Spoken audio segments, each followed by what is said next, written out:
Tiens, qu'est-ce qui peut bien se cacher derrière ce brouillard? Oh. Salut la communauté, c'est Wakiu pour des Waki News. Vous êtes pas mal à m'avoir demandé la deuxième partie de l'île mystérieuse, donc nous y voici. On va y jeter un petit coup d'œil ensemble. Allez, c'est parti.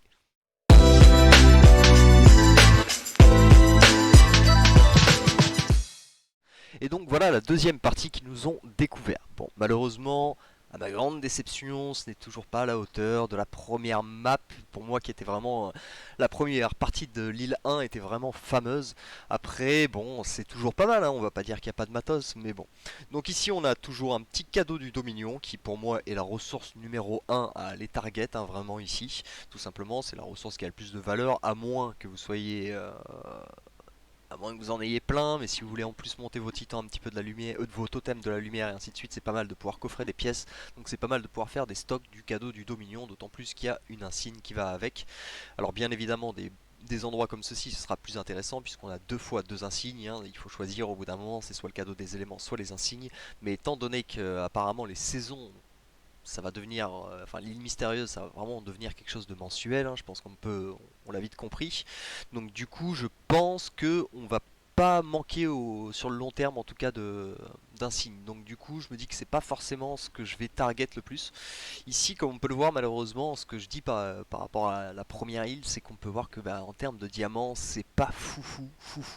Il y a quelques ressources intéressantes, forcément, mais même les tours sont pas non plus extravagantes, hein, comme on peut voir ici, par exemple, une glyphe plus 500 sphères d'artefacts, mais qui vont nous servir à rien. Ici, on aura 1500 glyphes, à la limite pour l'arbre d'Asgard, ce sera un petit peu mieux. Alors bien sûr, il y a les buffs aussi qu'on prendra sur la route, mais personnellement, je trouve pas cette map super rentable, en tout cas, à part aller chercher ceci. Mais si on s'amuse à regarder un petit peu le chemin, on se rend compte que ça va pas nous coûter une seule clé, hein, tout cela. Toc. Comme vous pouvez le voir, hein, du coup il faut passer là, il faut refaire le tour pour pouvoir venir ici. Et donc du coup, et pour chaque chemin c'est un petit peu le cas. Celui-ci est assez simple à aller chercher, hein, comme on peut le voir, c'est une ligne droite, sachant qu'il y a ça à récupérer au passage sur la route. Mais personnellement, voilà, je trouve pas ça exceptionnel, mais c'est toujours mieux que rien, toujours pareil. Mais moi, personnellement, ce que je fais et ce que je vous recommande en tout cas, c'est que, enfin, comme on peut le voir ici, de toute façon, je suis sur un compte vraiment qui ne dépense rien et j'ai une clé. Je suis juste allé prendre ma petite mon petit drapeau pardon qui était ici là, histoire d'avoir un drapeau qui sert à quelque chose parce que jusqu'à maintenant j'avais un drapeau pour les tanks. Sur ce compte, je ne joue aucun tank. Bon, ça me servait à rien, tout simplement, hein, tournons pas autour du pot.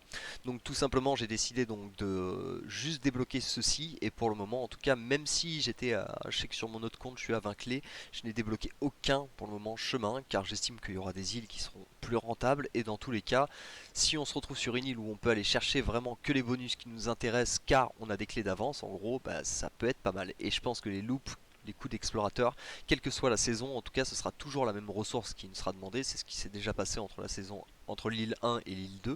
Personnellement, moi je sais que sur mon compte sur le serveur 38, il me restait 16 clés à la fin de la map 1. J'ai pris le risque de les garder, je ne savais pas exactement, mais ce qui s'est passé en fait, c'est que juste avant de nous changer la map, ils nous avaient sorti une nouvelle saison. Et dans cette saison, on voyait que c'était exactement les mêmes ressources qui étaient demandées en fait. Enfin, on récupérait les mêmes coups d'explorateur. Donc du coup, j'ai pas pris non plus un grand risque. J'imaginais bien que bon, ils allaient nous remettre une petite saison et que mes 16 clés seraient rentables. Et du coup, ça m'a permis d'avancer d'un coup et aller chercher plusieurs objets qui me, qui m'intéressent. Et donc c'est ce que je vais faire aussi sur ce compte. Là, je suis juste allé chercher du coup le drapeau qui m'intéressait. Et pour le coup, je vais pas m'amuser à cramer des coups d'explorateur si c'est pour aller récupérer par exemple des ressources qui me servent à rien sur ce compte. Par contre, je préfère les garder pour, par exemple, je sais pas, hein, l'île de l'été ou quelque chose comme ça, puisque apparemment il va y avoir sûrement l'île de printemps, puis l'île de l'été. Donc il y aura peut-être des ressources justement qui seront un peu plus intéressantes, ou du moins on aura réussi à coffrer 40 clés et on pourra vraiment se permettre de cibler les ressources qui nous intéressent. Et donc là, ce sera beaucoup plus rentable. Voilà, écoutez, je pense qu'on a fait le tour pour ce qui est de à ce niveau-là. Je peux vous la remettre. Hop, n'hésitez pas à faire une capture d'écran, hein, dans tous les cas. Vous pouvez la retrouver sur le site de Hero Wars Simulator, hein, qui est en partage libre, tout simplement, sur le wiki. Hero Wars Wiki. Voilà, écoutez, j'espère que la vidéo vous a plu. C'est le cas comme d'habitude, n'hésitez pas à lâcher un petit pouce et à vous abonner. Et puis on se retrouve très bientôt pour des nouvelles Wacky News. Allez, ciao ciao.